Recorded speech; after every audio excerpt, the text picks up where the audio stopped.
one of my favorite people, as I'm trying to come up with the name of him and everything, but he is he's a musician, a jazz musician who has collected hundreds of KKK robes. Actually, he's black. Okay. He's black. But Okay. he was actually I'm gonna be googling this. A jazz musician, basically, that's collected robes from the KKK. But he's collected robes by befriending them. I think that's the whole idea. So I think he traveled the world. He was like an army brat. He had no idea what racism was. Like he was just a kid and everything like that.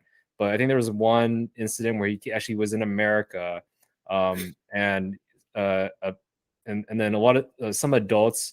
I think he was doing was it like a I think it was a Boy Scout troop or something like that.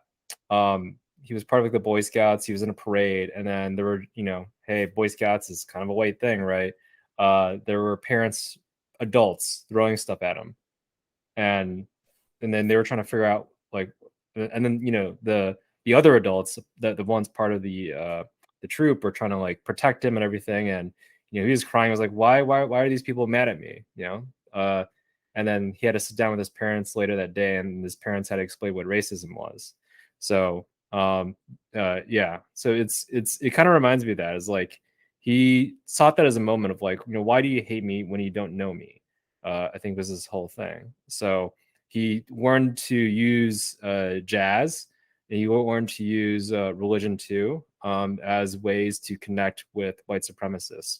I think one of his key things was rock and roll was actually started by a black person, and he he resonated with a lot of the people he was talking to, of like, oh, like, who do you like? It's like, oh, I love rock and hardcore rock and stuff like that. I was like, oh, do you know that was made by the originator of rock is Chuck Berry, who's black. We kind of know that from what's the movie Back to the Future, right? I think Oh yeah. Yeah, it was Chuck Berry. That was like his mom, or yeah, he was like trying to point at the prom, like, hey, listen to this, and that was Chuck Berry. So that's how rock got invented. But anyways, like that was his whole thing, was with regards to racism, it's one of those things that is interesting. It's like, if you want to, I guess, have a friend rather than an enemy, in a way, it's one of those interesting things. At least Daryl, is his name. Let's see. Yeah, he basically just puts that peace offering forth. It's like, hey, I'm not your enemy, I'm your friend, Daryl Davis. And he's been able to collect hundreds of robes that way. So it's quite a testament. There's a documentary on that. Go watch it. It's quite awesome. In fact, actually, the people that don't like him more so was the Black Lives Matter movement. They thought he ought to have been more antagonistic towards white supremacists, at least in the movie that was depicted. So, but yeah, can we all just get along? Can we all just see each other eye to eye and not be too douchey? I don't know. Hoping for a better world, though.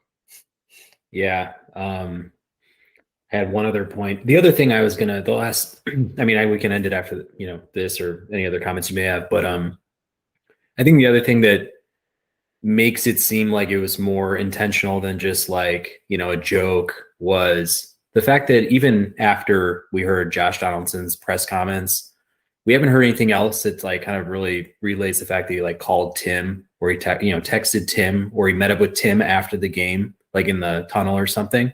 It's like he kind of just said what he needed to say in front of the camera to really like protect his name. But in the same sense, like, you would like to know that there was like some follow-up. Like, I feel like when Drew Brees made the comments that he made, like he had a public presser of him being like up in front, like just taking ownership for things that he like was ignorant about, and how he's talking about like standing for the flag and this and that. But I think he also like made the efforts to talk to all the Saints teammates and like current Saints players, or like whoever it was. It's like he went like above and beyond to clear his name, and really like try to understand or get his point, kind of like better understand what he did wrong. And it's like, I just don't think a guy like Josh Donaldson really gives a crap. He's just more or less like, how can I like limit the amount of games I get suspended for in that sense? But Yeah. you know, I think he's kind of a buffoon anyway. So I'm like, I don't know. Maybe he just will never understand. But Yeah.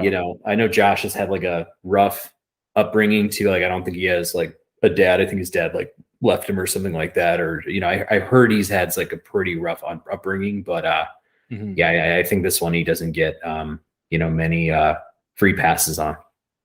Yeah. Yeah, no, it's one of those things, like, just because, you're a professional athlete and, you make a bunch of money and you're highly esteemed within society, doesn't make you a good person or doesn't redeem you in any way. If you're a douchebag and you can hit a ball, okay, make some money, good, but you're still a douchebag. So that's my thoughts on that. So yeah. That's a good hashtag. We'll figure something out. Surrounding Yeah, those. kind of a lengthy hashtag, yeah, a little bit, but no, yeah. But yeah, Daryl Davis, go check it out. Yeah, his documentary, I would highly recommend it. Accidental Courtesy, Daryl Davis, Race in America. I think it might still be on Amazon Prime, but it's definitely worth a watch if it is. So yeah. That sounds pretty